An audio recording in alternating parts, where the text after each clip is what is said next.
What is going on, everyone? Welcome back to the channel. I am your average Redditor, and today we're going to be looking at r/EntitledParents. Before we get into the video, subscribe with notifications on for daily Reddit content. Right, let's get into these crazy Reddit stories. Entitled anti-vaxxers caused over half my class to catch the chickenpox. Expect a thank you? This happened back when I was in kindergarten, so some details are a bit fuzzy, but the story is very much real. When I was in kindergarten, entitled boy came to class one day with chickenpox. This wasn't a mild case either. The spots were angry and red, and within a few hours, a couple of our classmates were already itching. My teacher had immediately called his parents, but they refused to pick him up, saying that it would be good for the other children to be around him and asking her to just leave him in the classroom. Now, only about half my class had gotten their chickenpox shots at that point. My parents were really good about getting my brothers and I our shots when we were supposed to get them, but as this was early in the school year, a lot of the parents hadn't gotten their kids vaccinated for chickenpox yet. To enroll in kindergarten at my elementary school, you have to either vaccinate your kids before the school year starts or within 3 months after. My teacher didn't know what to do. The office told her that if the parents wanted the kid to remain in class, she was technically supposed to let him, unless other parents complained or the principal deemed him a danger to the other students. The principal was over at the high school on the other side of the city.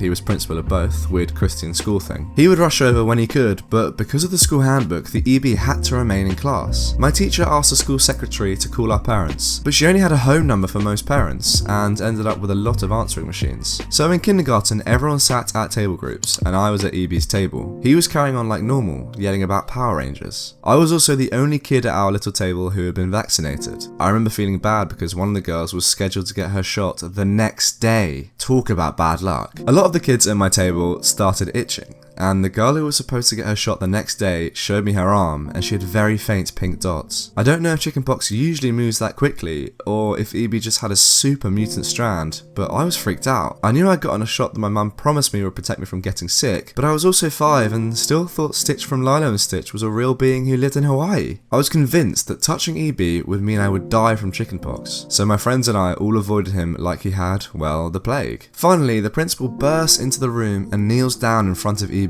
He asks EB to please come with him so they can call his parents together. About 20 minutes later, the entitled parents show up. This is where things get messy. Entitled mum starts screaming about how both she and her husband are licensed chiropractors and know all about the evils of vaccines and how vaccines give people autism. My oldest brother has Asperger's. If this had happened like 5 years later, I could have roasted the hell out of these anti-vaxxers for their stupidity. Entitled dad tries to calm EM down, but also quietly tells my principal that as licensed chiropractors, they know and have seen how vaccines not only give children autism, but also make them gay. As a lesbian, I again could have roasted them had this taken place years later. My principal firmly tells them that the EB needs to go home and can only come back when he is no longer sick. EP tries to fight back, but my principal is firm, and EP is dragged away from my class, begging his parents for a new Power Rangers toy. As the week went on, more and more of my classmates dropped like flies, until only about 7 of us remained. We were the lucky 7 who had been vaccinated prior to the start of the school year, and since most of the class was homesick, we got to play a ton of games and pick out books we wanted to read. Usually the class voted, and we 7 were often among the outvoted group. After a few days, my classmates began to return. Not a red spot in sight. But it was a few weeks later that the real kicker happened. The entitled parents sent out emails to all the parents of kids in my class,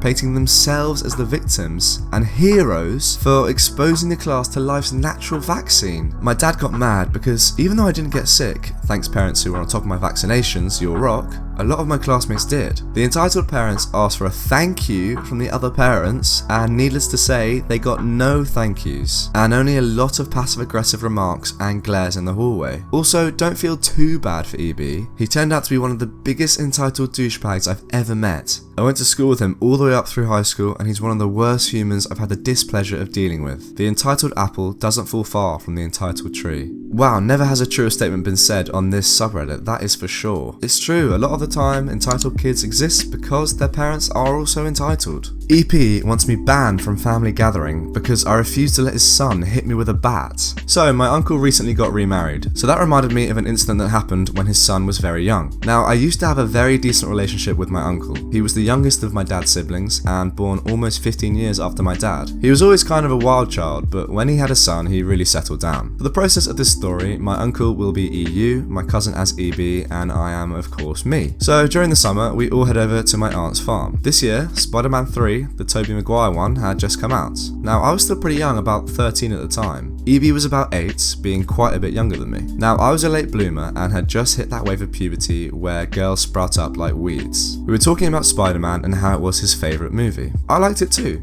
so I tried to talk to him about it. He got upset and said girls couldn't like Spider-Man. EB says I've probably never seen it. I just roll my eyes and describe the plot to him and he gets really mad. But for now, he simmers. Later, EB asked me to come outside and push him on the swing, and I do. Once again, I'm much bigger than him, so I can push him pretty high. Now, it was apparently his plan to show me that he was a boy and much stronger than me. So when he offered to push me on the swing, I accepted. He wasn't strong enough to get me very far. This enraged him. I tried to explain to him because I'm so much bigger than him, I weigh a lot more, but EB was having none of it. He runs off into my aunt's garage and comes back with a wood baseball bat. I'm so shocked, the first swing hits me clean in the stomach. The second was not too lucky.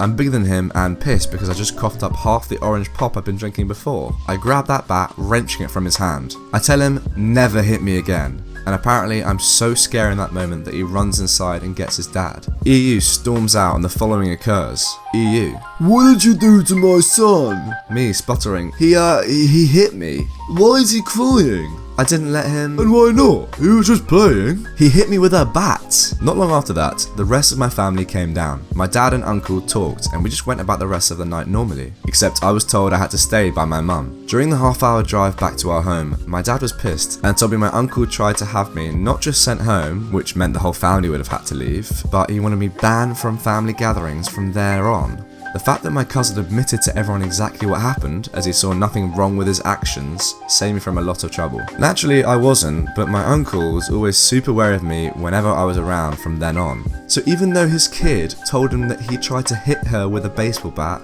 he still wanted to send her home. What is wrong with this guy? Anyway, that is the end of the video. I hope you have enjoyed the subreddit. If you have, leave a like, share, and subscribe for more daily Reddit content.